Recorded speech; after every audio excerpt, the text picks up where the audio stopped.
인류의 기억 속에 가장 깊은 상처를 남긴 전쟁, 제1차 세계대전이 끝났을 때 사람들은 마침내 긴 악몽이 끝났다고 믿고 싶어 했습니다. 참호 속에서 수백만 명이 쓰러졌고 대륙 전체가 폐허가 된 뒤 있으니까요. 그래서 그들은 이 전쟁을 모든 전쟁을 끝내기 위한 마지막 전쟁이라 불렀습니다. 다시는 이런 비극이 반복되지 않기를 바라는 간절한 희망이 그 말 속에 담겨 있었습니다. 1919년 전쟁의 승리 국가들은 패전국 독일에게 전례 없는 책임을 묻습니다. 그 결과 탄생한 것이 바로 베르사유 조약이었습니다. 이 조약은 독일에게 감당하기 힘든 막대한 전쟁 배상금을 부과했고 군대는 사실상 해체 수준으로 축소되었습니다. 독일은 전차도, 전투기도, 잠수함도 가질 수 없었고 오랜 세월 독일인의 삶의 터전이었던 영토 일부마저 빼앗겼습니다. 표면적으로는 평화를 유지하기 위한 조치였습니다. 하지만 독일 사회 내부에서는 전혀 다른 감정이 자라나고 있었습니다. 많은 독일인들에게 이 조약은 평화가 아니라 굴욕이었고 정의가 아니라 처벌처럼 느껴졌습니다.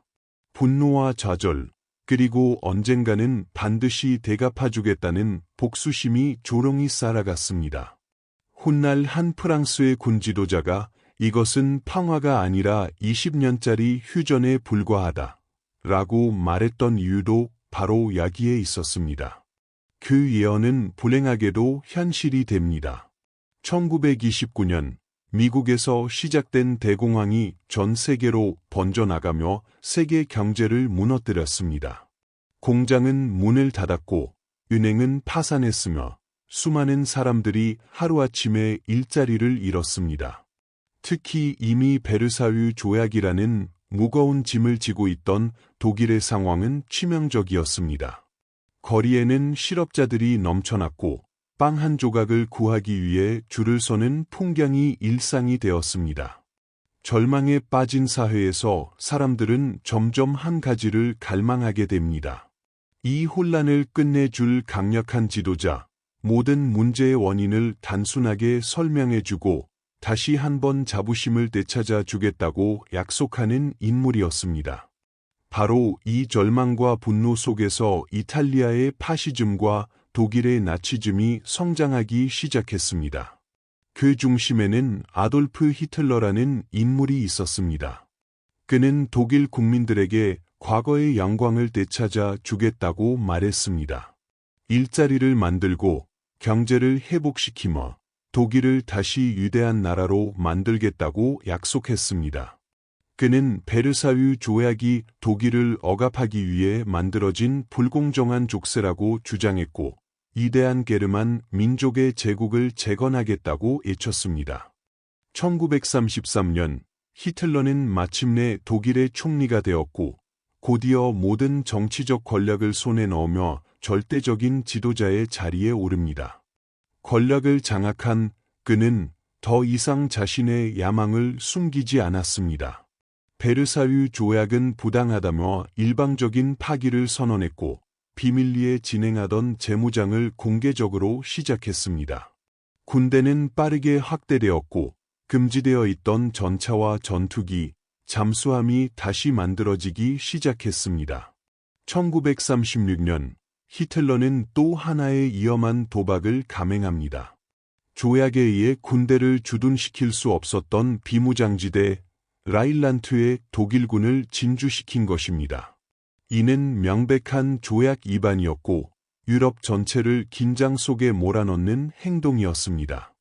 하지만 영국과 프랑스는 제1차 세계대전의 끔찍한 기억에 사로잡혀 있었습니다. 다시는 전쟁을 치르고 싶지 않았던 그들은 강력한 항의만 했을 뿐 실제 군사행동에는 나서지 않았습니다. 어떻게든 전쟁만은 피해야 한다는 생각. 이것이 당시 유럽을 지배하던 유화 정책이었습니다. 히틀러는 이 침묵을 약함으로 받아들였습니다. 그는 자신의 도박이 성공했다고 확인했습니다. 그리고 1938년 하나의 민족, 하나의 제국, 하나의 지도자를 외치며 군대를 이끌고 오스트리아로 진군합니다. 큰 저항은 없었고 오스트리아는 독일에 방합되었습니다. 이제 그의 시선은 체코슬로바키아로 향했습니다. 유럽은 다시 한번 피할 수 없는 선택의 기로에 서게 됩니다. 그리고 대륙의 하늘에는 이미 짙은 전운이 서서히 드리워지고 있었습니다. 체코슬로바키아를 집어삼킨 뒤 히틀러의 다음 목표는 더 이상 숨겨지지 않았습니다. 유럽의 지도 위에서 그의 시선은 자연스럽게 동쪽으로 이동했고 그 끝에는 폴란드가 놓여 있었습니다. 유럽 전체가 숨을 죽인 채 그 움직임을 지켜보고 있었습니다. 영국과 프랑스는 더 이상의 양보는 불가능하다고 선언하며 폴란드와 상호 방위 조약을 체결했습니다. 독일이 폴란드를 침공하는 순간 그들 역시 전쟁에 돌입하겠다는 경고였습니다. 이제 히틀러가 국경을 넘는다면 유럽은 다시 한번 전면전으로 빠져들 것이 분명해 보였습니다.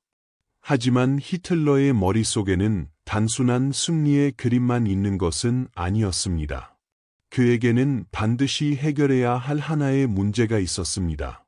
만약 폴란드를 공격할 경우 서쪽에서는 영국과 프랑스가, 동쪽에서는 거대한 소련이 동시에 적이 될 가능성이 있었습니다. 제1차 세계대전에서 독일이 양면 전선에 묶여 겪었던 참혹한 결과를 그는 누구보다도 잘 알고 있었습니다. 바로 그 시점, 1939년 8월 말 전 세계를 충격에 빠뜨리는 예교적 사건이 발생합니다. 서로를 철천지 원수처럼 여겨왔던 나치, 독일과 공산주의 소련이 불가침 조약을 체결한 것입니다. 이념적으로는 결코 손을 잡을 수 없을 것 같았던 두 체제가 잠시 협력 관계를 맺었다는 사실은 국제사회를 경악하게 만들었습니다. 히틀러와 스탈린, 두 독재자가 계산된 미소 뒤에 각자의 속셈을 숨긴 채 악수를 나눈 순간이었습니다. 이 조약은 단순히 서로 공격하지 않겠다는 약속에 그치지 않았습니다. 그 이면에는 동유럽의 운명을 결정짓는 비밀 합의가 포함되어 있었습니다. 폴란드를 양국이 나누어 점령하기로 한 내용이 비밀 예정서로 숨겨져 있었던 것입니다. 이를 통해 히틀러는 동쪽 국강의 위협을 잠시 제거하는 데 성공했고 마침내 마음 놓고 다음 행동을 준비할 수 있게 되었습니다. 1939년 9월 1일 새벽 독일군은 폴란드 국경을 넘어섰습니다.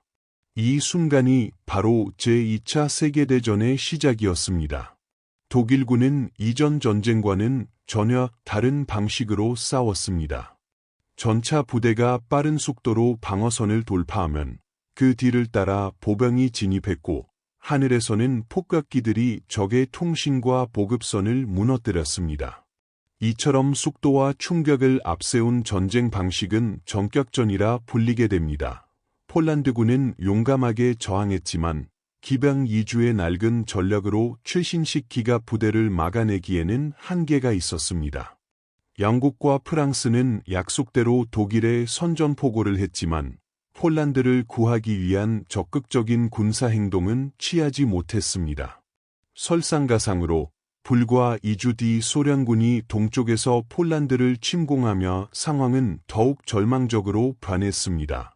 결국 폴란드는 한 달도 채 되지 않아 두 강대국에 의해 분할 점령되었고 독립국으로서의 존재는 지도에서 사라지고 말았습니다. 그러나 그 이후 서부 전선에는 이해할 수 없는 정적이 흘렀습니다. 충성 없는 대치가 이어졌고 사람들은 이 기묘한 시간을 가짜 전쟁이라 불렀습니다. 하지만 이 침묵은 곧 더 거대한 폭풍이 몰아치기 전에 짧은 숨 고르기에 불과했습니다. 폴란드가 무너진 뒤에도 전쟁은 곧바로 서유럽을 덮치지 않았습니다.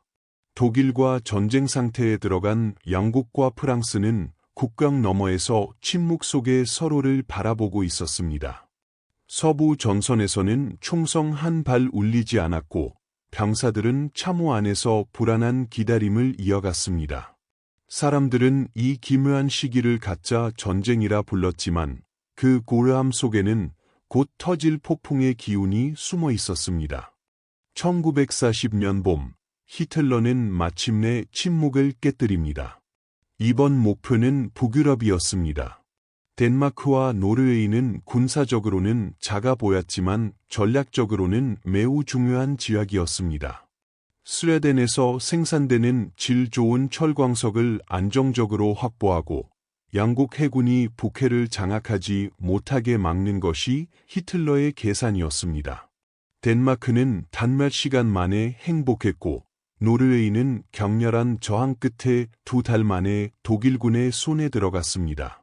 이 승리로 히틀러는 더욱 자신감을 얻었습니다. 그리고 1940년 5월 10일 독일군은 서유럽을 향한 대규모 공세를 개시합니다. 프랑스는 제1차 세계대전의 경험을 바탕으로 독일 국경의 마지노선이라 불리는 거대한 방어선을 구축해 두고 있었습니다. 프랑스군은 이 요새가 독일군의 침공을 완벽하게 막아줄 것이라 믿고 있었습니다. 영국과 프랑스 연합군은 독일군이 다시 한번 벨기에를 거쳐 공격해 올 것이라 예상했고 주력 부대를 그쪽에 배치했습니다. 그러나 독일군의 계획은 달랐습니다. 그들은 연합군이 절대 통과할 수 없다고 믿었던 아르덴 숲을 선택했습니다. 울창한 숲과 험준한 지형 때문에 전차 부대의 이동이 불가능하다고 여겨졌던 바로 그 지역을 독일군은 전격적으로 돌파해버렸습니다. 이 기습적인 돌파는 연합군의 허를 완전히 찔렀습니다. 독일 전차 부대는 빠른 속도로 서쪽으로 진격했고 곧 영국 해협에 도달했습니다. 그 결과 벨기에에 진출해 있던 수십만 명의 영국군과 프랑스군은 독일군에게 포위되어 프랑스 북부의 작은 항구 도시 덩케르크로 몰리게 됩니다. 그들에게 남은 탈출로는 바다뿐이었습니다. 절체절명의 순간 영국 본토에서 하나의 기적이 일어났습니다. 군함뿐만 아니라 어선, 상선, 개인 요트까지 가능한 모든 민간 선박들이 동원되었습니다. 이 작은 배들은 독일군의 공격을 피해 덩케르크 해안으로 향했고 약 9일 동안 34만 명에 가까운 병사들을 바다 건너 영국으로 실어 나르는 데 성공했습니다. 이것이 바로 덩케르크 철수 작전이었습니다. 비록 막대한 장비를 포기한 채 간신히 목숨만 구한 후퇴였지만 이 병력은 훗날 영국이 전쟁을 계속할 수 있는 결정적인 기반이 됩니다.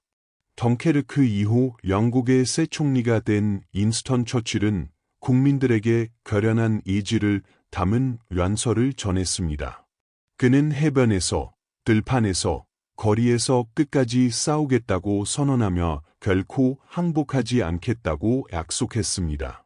그러나 프랑스의 상황은 달랐습니다. 덩케르크에서 주력 부대가 빠져나간 프랑스군은 독일군의 공세를 더 이상 막아낼 힘이 없었습니다. 1940년 6월 14일 독일군은 거의 저항 없이 파리에 입성했고 프랑스는 항복을 선언합니다. 불과 6주 만에 유럽 최강이라 불리던 프랑스 육군은 무너졌고 서유럽 대륙 전체가 히틀러의 발 아래 놓이게 되었습니다. 이제 영국만이 홀로 남아 있었습니다. 바다 건너 작은 섬나라가 거대한 독일 제국과 맞서게 된 것입니다.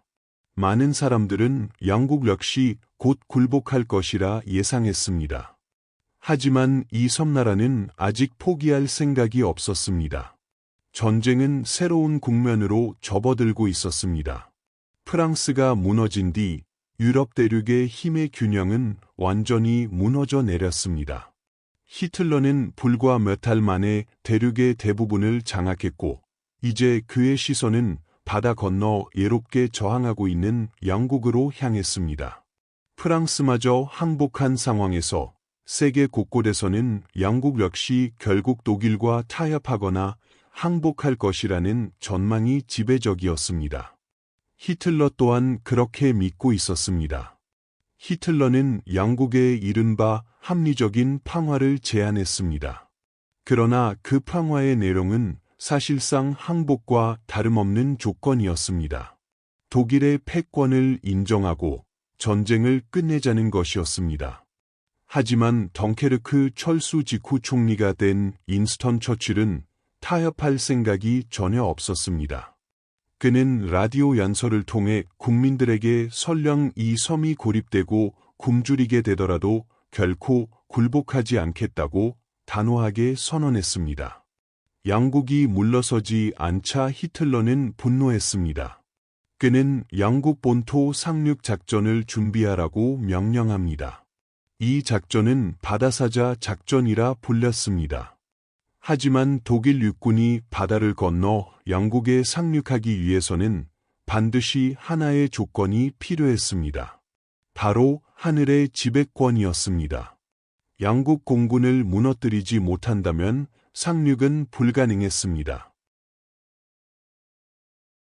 1940년 여름 독일 공군은 영국 남부와 해안 지역을 향한 대규모 공습을 시작합니다.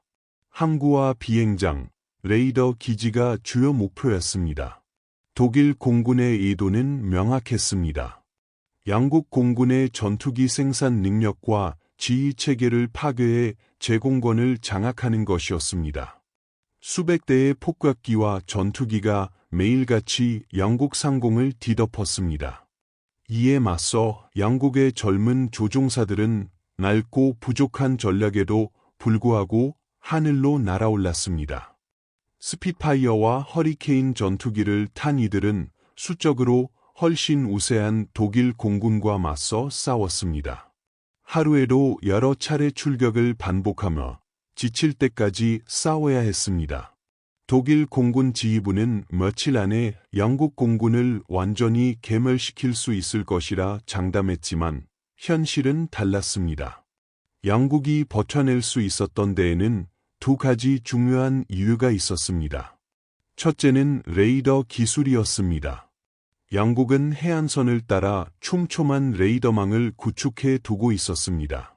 이를 통해 독일 비행기들이 바다를 건너오는 순간부터 위치와 규모를 파악할 수 있었고, 가장 효율적인 시점에 전투기를 출격시킬 수 있었습니다. 둘째는 조종사들의 의지였습니다. 수적으로 열세였지만 그들은 자신들이 영국의 마지막 방패라는 사실을 알고 있었습니다. 처칠은 훗날 이 조종사들을 두고 역사상 이렇게 많은 사람들이 이렇게 적은 수의 사람들에게 큰 빚을 진 적은 없었다고 말하며 그들의 희생을 그렸습니다. 전투가 계속되던 어느 날 독일 폭격기 한 대가 실수로 런던 시내에 폭탄을 떨어뜨리는 사건이 발생했습니다. 그동안 군사시설 위주로 이루어지던 공습의 암묵적인 선이 깨진 순간이었습니다. 분노한 영국 정부는 즉각 보복을 명령했고 영국 폭격기들은 독일의 수도 상공의 모습을 드러냈습니다. 이 공격 자체의 피해는 크지 않았지만 히틀러의 자존심에는 깊은 상처를 남겼습니다. 그는 전략을 바꾸라는 명령을 내립니다. 이제 목표는 공군 기지가 아니라 런던을 비롯한 영국의 대도시였습니다.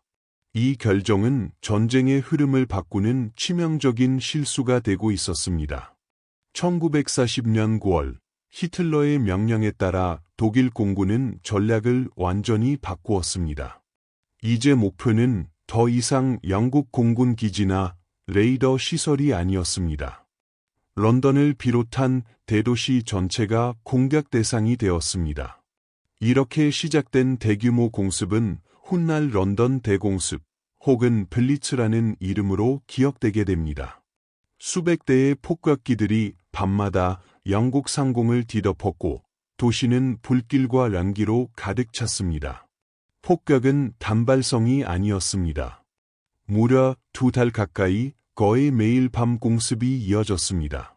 주택가와 공장, 항구와 철도 시설이 무차별적으로 파괴되었고 수많은 민간인이 목숨을 잃었습니다. 런던의 밤하늘은 불타는 붉은 빛으로 물들었고 사이렌 소리는 공포의 신호가 되었습니다. 지하철역과 방공호는 시민들의 임시 피난처가 되었고, 사람들은 폭격 소리 속에서 밤을 견뎌야 했습니다. 하지만 독일이 기대했던 결과는 나타나지 않았습니다. 히틀러는 민간인에 대한 대규모 폭격이 영국 국민의 사기를 꺾고 정부를 항복으로 몰아갈 것이라 믿었습니다. 그러나 현실은 정반대였습니다. 영국인들은 무너진 건물 사이에서 다시 일어났고 아침이면 잿더미를 치우며 일상으로 돌아갔습니다. 공습은 공포를 안겠지만 항복 의지를 꺾지는 못했습니다. 오히려 이 전략 변화는 독일에게 치명적인 결과를 가져왔습니다. 런던과 대도시를 공격하는 동안 파괴 직전까지 몰려있던 영국 공군의 비행장과 레이더 기지들은 재정비할 시간을 벌게 되었습니다. 전투기 생산도 점차 회복되었고 지휘 체계 역시 다시 안정되기 시작했습니다. 히틀러가 분노에 휩싸라 내린 결정은 결과적으로 영국 공군을 살려준 셈이었습니다. 1940년 9월 중순 독일 공군은 마지막 승부수를 던집니다. 런던 상공에서 대규모 최종 공세를 감행한 것입니다. 독일은 이 공격으로 영국 공군을 완전히 무너뜨릴 수 있다고 믿었습니다. 하지만 그들을 기다리고 있던 것은 이미 재정비를 마친 더욱 강력한 영국 공군이었습니다. 격렬한 공중전 끝에 독일 공군은 하루 만에 수십 대의 항공기를 잃는 큰 피해를 입었습니다. 이 패배는 결정적이었습니다. 독일 공군의 손실은 감당할 수 없는 수준에 이르렀고 더 이상 제공권을 장악할 가능성은 사라졌습니다. 제공권을 확보하지 못한 상태에서는 영국 본토 상륙 작전은 실행될 수 없었습니다. 결국 히틀러는 바다사자 작전을 무기한 연기하라는 명령을 내립니다. 영국은 홀로 남아 있었지만 끝내 버텨냈습니다. 이것은 히틀러가 전쟁을 시작한 이후 처음으로 맛본 명확한 패배였습니다. 독일군은 무적이 아니라는 사실이 처음으로 증명된 순간이었습니다. 그러나 히틀러는 패배를 인정하지 않았습니다. 그는 시선을 완전히 다른 방향으로 돌립니다. 영국을 굴복시키는 데 실패한 그는 이제 동쪽의 광활한 대지로 눈을 돌리기 시작했습니다. 그곳에는 불과 2년 전 불가침 조약을 맺었던 소련이 있었습니다. 겉으로는 동맹처럼 보였지만 나치즘과 공산주의는 결코 공존할 수 없는 이념이었습니다. 히틀러는 오래전부터 소련을 언젠가는 반드시 무너뜨려야 할 대상으로 생각하고 있었습니다. 그의 머릿속에서 전쟁은 아직 끝나지 않았고 오히려 더 거대한 단계로 접어들고 있었습니다. 영국 상공에서의 패배는 히틀러를 멈추게 하지 않았습니다. 대신 그는 더 위험하고 더 거대한 도박을 준비하기 시작했습니다. 유럽의 운명을 뒤흔들 새로운 전쟁이 조용히 그러나 확실하게 다가오고 있었습니다. 영국 침공에 실패한 히틀러는 분노와 좌절 속에서 전쟁의 방향을 완전히 바꾸기 시작했습니다. 더 이상 서쪽에서는 빠른 승리를 기대할 수 없다는 사실을 그는 받아들여야 했습니다. 대신 그의 시선은 유럽의 정반대 방향, 끝이 보이지 않는 광활한 동쪽으로 향했습니다. 그곳에는 불과 2년 전 서로 침략하지 않겠다고 약속했던 소련이 자리하고 있었습니다.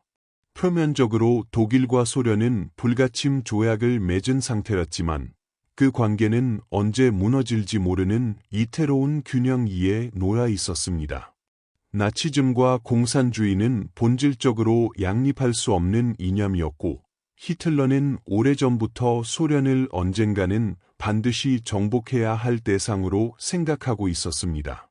그는 자신의 저서에서 이미 동유럽과 러시아를 독일 민족을 위한 생존 공간, 즉 레벤스라움으로 규정한 바 있었습니다. 히틀러의 계산은 명확했습니다. 양국이 아직 버티고 있는 상황에서 소련을 먼저 무너뜨린다면 유럽 대륙 전체를 완전히 장악할 수 있고 양국의 마지막 희망마저 꺾을 수 있다고 믿었습니다. 불가침 조약은 그저 시간을 벌기 위한 임시적인 수단에 불과했습니다. 그는 이미 새로운 전쟁을 준비하고 있었습니다. 1941년 6월 22일 새벽, 히틀러는 인류 역사상 가장 거대한 군사 작전을 개시합니다. 암호명 바르바로사 작전이었습니다. 약 300만 명에 달하는 독일군 병력과 수천 대의 전차, 항공기가 3,000km에 이르는 긴 국경선을 따라 일제히 소련 영토로 밀려 들어갔습니다. 이는 단순한 침공이 아니라 전면적인 파괴를 목표로 한 전쟁이었습니다. 소련의 지도자 스탈린은 독일이 감히 소련을 공격할이라고는 믿지 않았습니다. 그는 영국의 반복된 경고도 정보기관이 가져온 침공 징후도 모두 의심했습니다. 서방이 독일과 소련을 이간질하려는 계략이라고 판단한 것입니다. 침공 소식이 전해졌을 때조차 그는 한동안 현실을 받아들이지 못했다고 전해집니다. 준비가 되어 있지 않았던 소련군은 독일군의 정격전에 속수무책으로 무너졌습니다. 독일 공군은 지상에 주기되어 있던 수많은 소련 항공기를 이륙조차 하지 못한 채 파괴했고 기갑부대는 빠른 속도로 방어선을 돌파하며 거대한 포위망을 형성했습니다. 초기 몇 달 동안 독일군은 믿기 힘들 정도의 속도로 진격했습니다. 민스크, 스몰렌스크, 키예프와 같은 주요 도시들이 차례로 함락되었고 수십만, 수백만 명의 소련군 병사들이 포로로 잡히거나 전사했습니다. 특히 키예프 인근에서는 수십만 명의 병력이 한꺼번에 포위되어 항복하는 대규모 패배가 발생했습니다. 독일군 지휘부는 전쟁이 이미 끝났다고 판단했고 모스크바 입성은 시간 문제라고 낙관했습니다. 히틀러 역시 자신감을 감추지 않았습니다. 그는 소련을 거대한 그러나 허약한 구조물에 비유하며 한 번만 제대로 밀어붙이면 모든 것이 무너질 것이라 확신했습니다. 그러나 그는 소련의 규모와 회복력을 과소평가하고 있었습니다. 광활한 영토, 끝없는 인력, 그리고 혹독한 자란 환경은 독일군이 아직 경험하지 못한 적이었습니다. 독일군은 계속해서 동쪽으로 전진했지만 그만큼 보급선은 길어졌고 병사들의 피로는 누적되어 갔습니다. 점령지 후방에서는 소련의 파르티잔들이 끊임없이 저항을 이어갔고 독일군은 점점 깊은 수렁 속으로 들어가고 있었습니다. 이 전쟁은 히틀러가 예상했던 단기전이 아니었습니다. 그리고 이 거대한 침공은 곧 독일에게 돌이킬 수 없는 선택이었음이 드러나기 시작합니다. 동부 전선은 서서히 히틀러의 가장 큰 악몽으로 변해가고 있었습니다. 독일군의 진격은 처음 몇 달 동안 멈출 줄 모르는 폭풍처럼 이어졌지만 시간이 흐르면서 균열이 서서히 드러나기 시작했습니다. 광활한 소련의 영토는 독일군에게 예상보다 훨씬 가혹한 시험장이었습니다. 도로는 열악했고 철도는 파괴되었으며 보급은 점점 불안정해졌습니다. 정격전의 속도는 빠를수록 보급을 더 필요로 했지만 동부 전선에서는 그 속도를 유지하는 것 자체가 점점 어려워지고 있었습니다. 소련은 초기의 충격에서 서서히 벗어나기 시작했습니다. 스탈린은 침공의 현실을 받아들이고 국가 전체를 전쟁 체제로 전환했습니다. 그는 모스크바에서 라디오 연설을 통해 국민들에게 선택은 두 가지뿐이라고 말했습니다. 조국을 지키거나 모든 것을 잃는다는 것이었습니다. 이 연설은 소련 사회에 강력한 메시지를 던졌고 전쟁은 단순한 국경 분쟁이 아니라 생존을 건 싸움으로 인식되기 시작했습니다. 소련 지도부는 후퇴하는 지역에서 추토와 전술을 시행했습니다. 공장과 창고, 식량과 철도 시설까지 독일군이 사용할 수 있을 만한 모든 것을 파괴하라는 명령이 내려졌습니다. 독일군은 점령지를 확보했지만 그 땅에서는 아무것도 얻을 수 없었습니다. 보급은 점점 더 어려워졌고 병사들의 사기는 서서히 떨어지기 시작했습니다. 1941년 가을, 독일군은 마침내 소련의 심장부인 모스크바를 향한 최후의 공세를 준비합니다. 암호명 태풍 작전이었습니다. 모스크바는 단순한 수도 이상의 의미를 지니고 있었습니다. 정치와 행정의 중심이자 상징적인 도시였습니다. 독일군 일부 부대는 모스크바 예과까지 접근했고 맑은 날에는 망원경으로 크렘린의 붉은 별이 보인다고 보고하기도 했습니다. 그러나 바로 그 순간 독일군이 가장 두려워하던 적이 모습을 드러냈습니다. 러시아의 겨울이었습니다. 예상보다 훨씬 빨리 찾아온 혹한은 독일군에게 재앙과도 같았습니다. 기온은 양하 30도, 때로는 그보다 더 낮아졌습니다.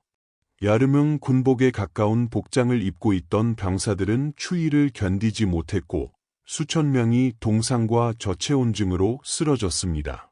전차의 연료는 얼어붙었고 무기는 제대로 작동하지 않았으며 엔진은 시동조차 걸리지 않았습니다. 독일군은 겨울에 대비한 장비를 충분히 지급받지 못한 상태였습니다. 반면 소련군은 이 혹독한 환경에 익숙했습니다. 스탈린은 극동 지역에서 일본을 견제하던 시베리아 병력들을 모스크바 전선으로 이동시켰고 이 병력들은 혹한에 대비한 장비를 완벽하게 갖추고 있었습니다. 1941년 12월 초 모스크바 앞에서 소련군의 대규모 반격이 시작되었습니다. 혹독한 추위 속에서 지쳐있던 독일군은 이 반격을 막아낼 힘이 없었습니다. 독일군은 결국 모스크바에서 100km 이상 후퇴해야 했습니다. 바르바로사 작전은 명백한 실패로 드러났습니다. 이 패배는 단순한 전술적 후퇴가 아니었습니다. 정격전이라는 독일군의 신화가 처음으로 깨진 순간이었습니다. 히틀러는 단기간에 끝낼 수 있을 것이라 믿었던 전쟁을 자신이 가장 원치 않았던 장기 소모전으로 끌고 들어가고 말았습니다. 동부 전선은 이제 끝없는 피와 희생을 요구하는 거대한 전쟁터로 변해가고 있었습니다. 독일군은 여전히 강력했지만 더 이상 무적은 아니었습니다. 그리고 이 혹독한 전선은 전쟁이 끝날 때까지 독일의 힘을 끊임없이 갉아먹는 거대한 상처로 남게 됩니다. 모스크바 앞에서 독일군의 공세가 멈춰서자 전쟁의 흐름은 서서히 그러나 분명하게 변하기 시작했습니다. 히틀러는 패배를 인정하지 않았지만 현실은 그에게 점점 불리하게 돌아가고 있었습니다.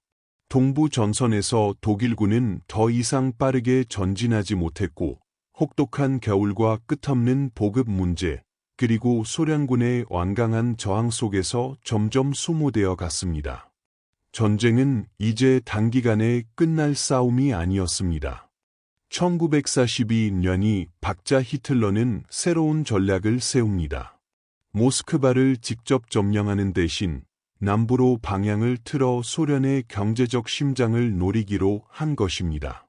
그의 목표는 코카서스 지역의 예전지대였습니다. 석유는 현대 전쟁의 생명이었고 독일은 항상 연료 부족에 시달리고 있었습니다. 이 자원을 확보한다면 전쟁의 주도권을 되찾을 수 있다고 히틀러는 믿었습니다. 그 길목에는 볼가강 연안에 한 도시가 자리하고 있었습니다. 바로 스탈린그라드였습니다. 이 도시는 단순한 산업도시가 아니라 소련 지도자 스탈린의 이름이 붙은 상징적인 장소였습니다. 히틀러에게 이곳을 점령하는 것은 군사적 의미뿐 아니라 정치적, 심리적 승리를 의미했습니다.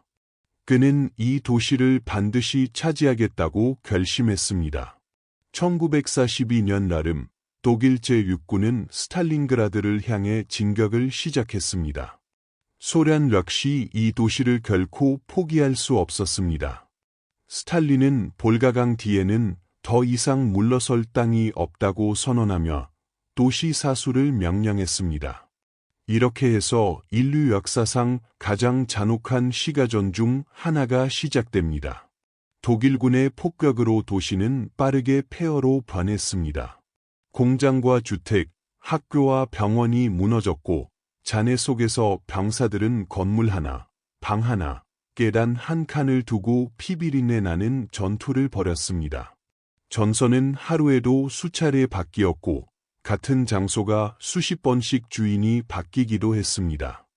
이곳에 투입된 소련군 신병의 평균 생존 시간이 하루를 넘기지 못한다는 말이 나올 정도였습니다. 독일군은 막대한 희생을 치르며 도시 대부분을 점령하는 데 성공했습니다. 그러나 그들이 시가전에 모든 힘을 쏟고 있을 때 소련은 조용히 반격을 준비하고 있었습니다. 게오르기 주코프 장군을 중심으로 한 소련 지휘부는 도시 예곽에서 거대한 포위 작전을 계획하고 있었습니다. 목표는 시내가 아니라 독일군의 측면이었습니다. 1942년 11월 소련군은 천왕성 작전이라 불리는 대반격을 개시합니다. 소련군은 상대적으로 방어가 약했던 독일군의 양측, 즉 루마니아군과 이탈리아군이 지키던 전선을 집중적으로 공격했습니다.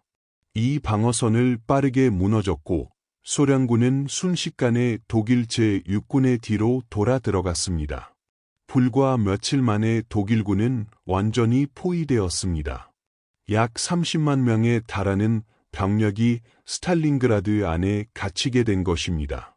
독일군 지휘관 프리드리히 파울루스는 상황의 심각성을 인식했지만 히틀러는 항복을 절대 허락하지 않았습니다. 그는 공중보급으로 버틸 수 있다고 믿었고 파울루스를 원수로 승진시키며 끝까지 싸우라고 압박했습니다. 그러나 현실은 냉혹했습니다. 혹한과 굶주림 속에서 독일군 병사들은 하나둘 쓰러져 갔습니다. 보급은 턱없이 부족했고 탈출도 불가능했습니다. 결국 1943년 2월 파울루스는 히틀러의 명령을 거부하고 항복을 선택합니다. 독일 제6군은 스탈린그라드에서 완전히 사라졌습니다. 이 패배는 독일이 동부 전선에서 맞은 최초의 그리고 가장 치명적인 타격이었습니다. 스탈린그라드는 전쟁의 흐름을 결정적으로 바꾼 전환점이 되었고 독일군은 이후 단 한 번도 동부 전선에서 주도권을 되찾기 못하게 됩니다. 전쟁은 이제 되돌릴 수 없는 방향으로 흘러가고 있었습니다. 스탈린그라드의 패배 이후 독일군은 더 이상 멈출 수 없는 쇠퇴의 길로 들어섰습니다. 한때 유럽을 압도하던 정격전의 군대는 이제 끝없는 후퇴와 소모 속에서 점점 힘을 잃어가고 있었습니다. 동부 전선에서는 소련군이 거대한 파도처럼 밀려오고 있었고 독일군은 점령했던 도시와 마을을 하나씩 포기해야 했습니다. 전쟁의 주도권은 명백히 연합군 쪽으로 기울고 있었습니다. 같은 시기 북아프리카에서도 중요한 변화가 일어나고 있었습니다.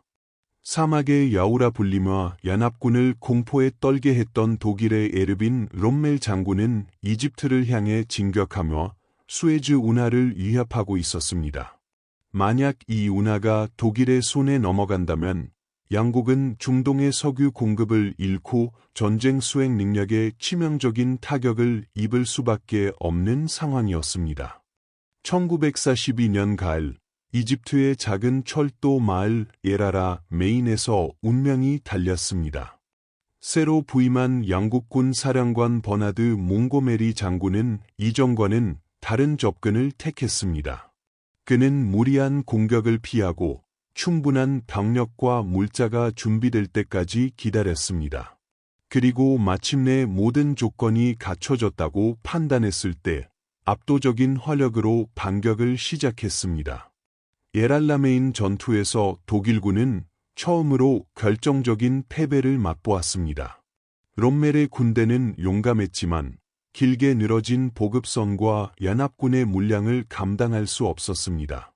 이 패배로 북아프리카의 전세는 완전히 뒤집혔고 독일군은 길고 고통스러운 후퇴를 시작해야 했습니다. 이는 양국군이 독일 육군을 상대로 거둔 첫 대규모 승리였습니다. 한편 태평양에서는 또 다른 전쟁이 전혀 다른 양상으로 전개되고 있었습니다. 진주만 기습 이후 일본 제국은 무서운 속도로 세력을 확장하며 태평양과 동남아시아를 장악해 나갔습니다. 필리핀과 싱가포르가 함락되었고 일본은 역사상 가장 넓은 제국을 건설하는 듯 보였습니다. 그러나 이 빠른 확장은 동시에 치명적인 위험을 내포하고 있었습니다. 1942년 6월 태평양 한가운데의 작은 섬 미드웨이에서 운명의 전투가 벌어집니다. 일본은 남아있던 미국의 항공모함 전략을 유인해 섬멸하려 했지만 미국은 이미 일본의 암호를 상당 부분 해독한 상태였습니다. 미군은 일본의 계획을 미리 알고 있었고 치밀한 매복을 준비하고 있었습니다. 전투는 단 몇 시간 만에 결판이 났습니다. 미국의 급강하 폭격기들은 일본 항공모함을 차례로 격침시켰고 일본은 주력 항모와 숙련된 조종사들을 한꺼번에 잃었습니다. 이는 일본 해군 항공력이 회복할 수 없는 타격을 입는 순간이었습니다. 미드웨이 해전은 태평양 전쟁의 흐름을 완전히 바꾸어 놓았습니다.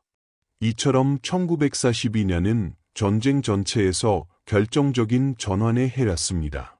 동부 전선에서는 독일군이 밀려나고 있었고 북아프리카에서는 연합군이 반격에 성공했으며 태평양에서는 일본의 공세가 처음으로 꺾였습니다. 한때 패배의 그림자에 짓눌려 있던 연합국은 이제 서서히 자신감을 되찾고 있었습니다. 전쟁은 아직 끝나지 않았고 더 많은 희생과 고통이 기다리고 있었습니다. 그러나 분명한 사실 하나는 변하지 않았습니다. 더 이상 추축국이 일방적으로 밀어붙이는 전쟁은 아니었습니다. 세계대전은 이제 새로운 국면으로 접어들고 있었고 승리의 가능성은 점점 연합국 쪽으로 이동하고 있었습니다. 1943년이 되자 전쟁의 흐름은 점점 더 분명하게 연합군 쪽으로 기울고 있었습니다. 스탈린그라드와 에랄라메인에서의 패배 이후 독일군은 더 이상 주도권을 쥐고 전장을 선택할 수 없었습니다. 이제 그들은 밀려오는 공격을 막아내는데 급급한 처지가 되었고 히틀러가 꿈꾸던 승리의 시간표는 완전히 무너져 버렸습니다. 연합국은 이 기회를 놓치지 않았습니다. 북아프리카에서 독일군과 이탈리아군을 몰아낸 연합군은 다음 목표로 유럽 대륙의 남쪽을 선택했습니다. 처칠은 이탈리아를 유럽의 부드러운 아랫배라고 표현하며 이곳을 통해 유럽 본토로 진입할 수 있다고 믿었습니다. 그렇게 해서 1943년 나름 연합군은 시칠리아 섬에 상륙합니다. 시칠리아 상륙 작전은 비교적 빠르게 성공을 거두었습니다. 연합군의 대규모 상륙은 이탈리아 내부의 불만을 폭발시키는 계기가 되었습니다. 오랜 전쟁과 경제적 고통에 지쳐있던 이탈리아 국민들과 정치 지도부는 더 이상 무솔리니의 파시스트 정권을 지탱할 의지가 없었습니다. 결국 무솔리니는 축출되어 체포되었고 이탈리아는 연합국과 비밀 협상을 시작하게 됩니다. 1943년 9월 이탈리아는 항복을 선언합니다. 그러나 이것이 곧 전쟁의 종결을 의미하지는 않았습니다. 히틀러는 이탈리아의 항복을 배신으로 간주했고 즉각 독일군을 투입해 이탈리아 북부와 중부를 점령했습니다. 독일 특수부대는 무솔리니를 극적으로 구출해내어 북부의 게레 정권을 세웠고 이탈리아 반도는 다시 한번 격전의 땅이 됩니다. 연합군은 이탈리아 본토로 진격했지만 험준한 산악 지형과 독일군의 치밀한 방어선은 그들의 발목을 잡았습니다. 몬테카시노 수도원을 둘러싼 전투는 특히 거절했습니다. 고지 하나를 차지하기 위해 수많은 병사들이 목숨을 잃었고 전선은 거의 움직이지 않았습니다. 이탈리아 전선은 빠른 돌파가 아닌 끝없는 소모전의 상징이 되어 갔습니다.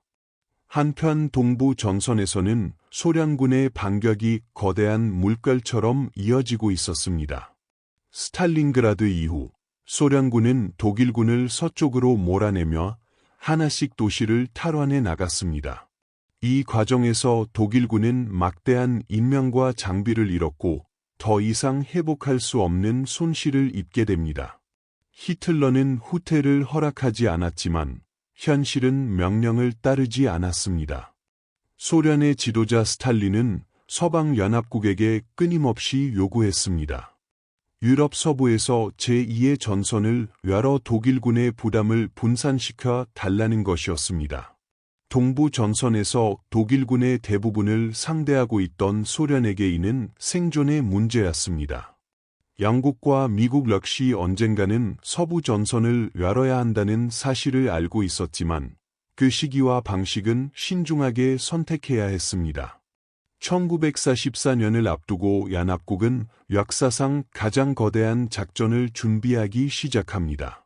프랑스 본토 상륙, 즉 서부 전선의 개방이 그 목표였습니다. 이를 위해 수백만 명의 병력과 엄청난 양의 장비가 영국으로 집결했고 철저한 기만 작전이 동시에 진행되었습니다. 독일군이 상륙 지점을 오판하도록 속이는 것이 성공의 열쇠였습니다. 이 시점에서 전쟁은 단순한 군사 충돌을 넘어 인내와 산업력, 그리고 전략의 싸움으로 변해 있었습니다. 독일은 점점 자원이 고갈되고 있었고 연합국은 압도적인 생산 능력으로 그 차이를 벌려나갔습니다.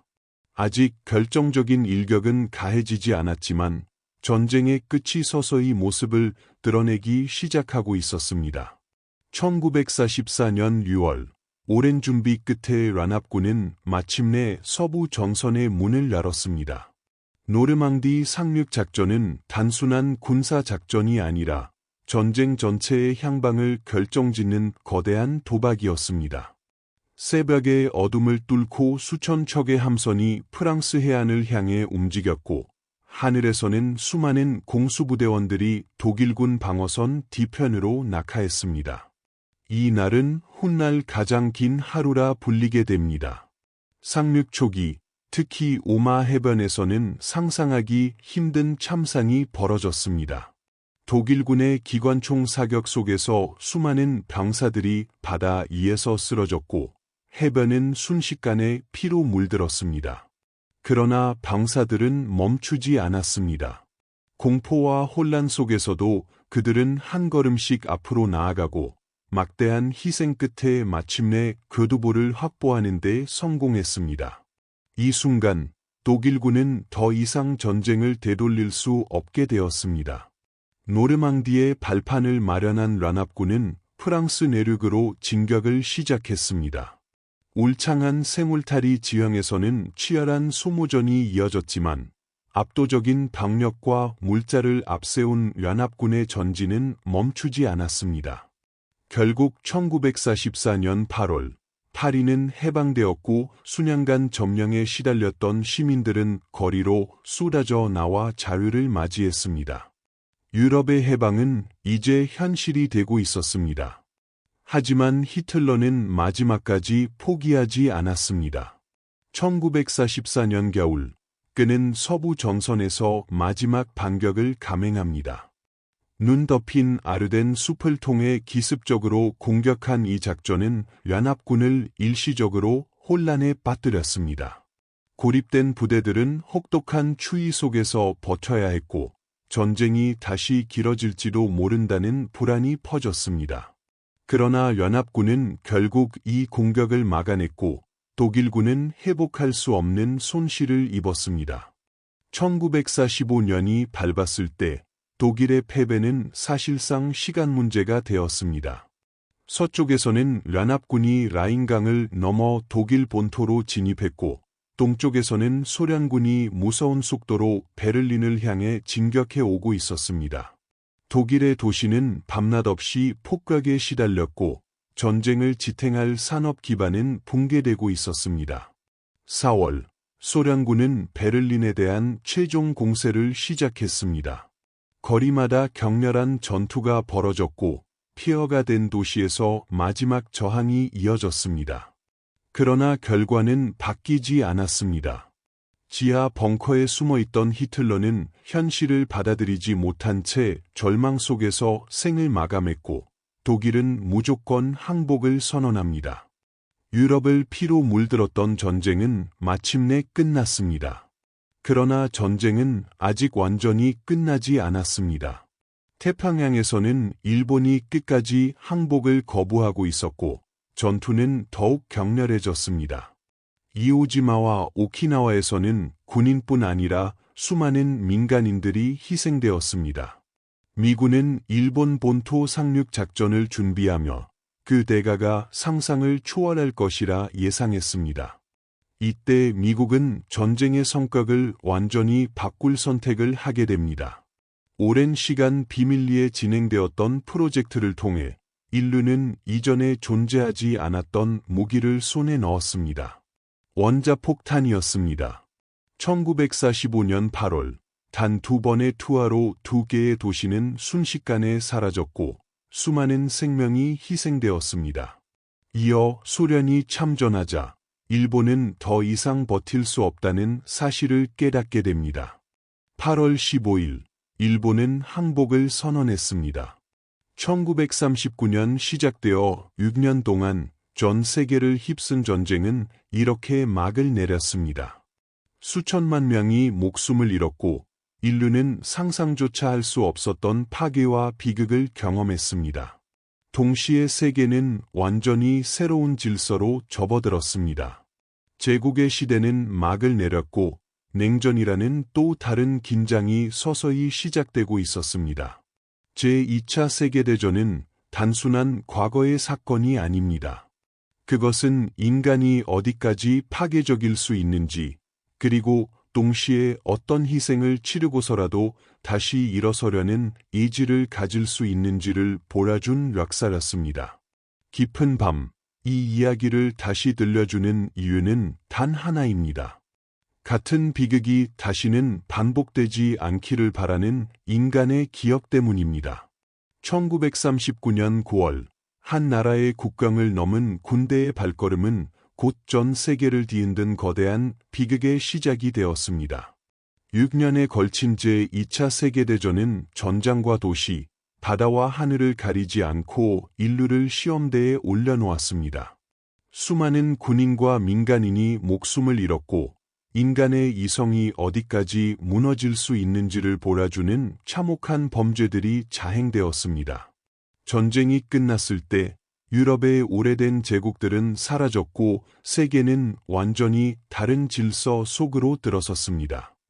핵무기를 손에 쥔 새로운 강대국들과 이념의 대립은 또 다른 긴장의 시대를 열었습니다. 제2차 세계대전은 끝났지만 그 그림자는 오늘날까지 인류의 역사 속에 깊게 남아 있습니다.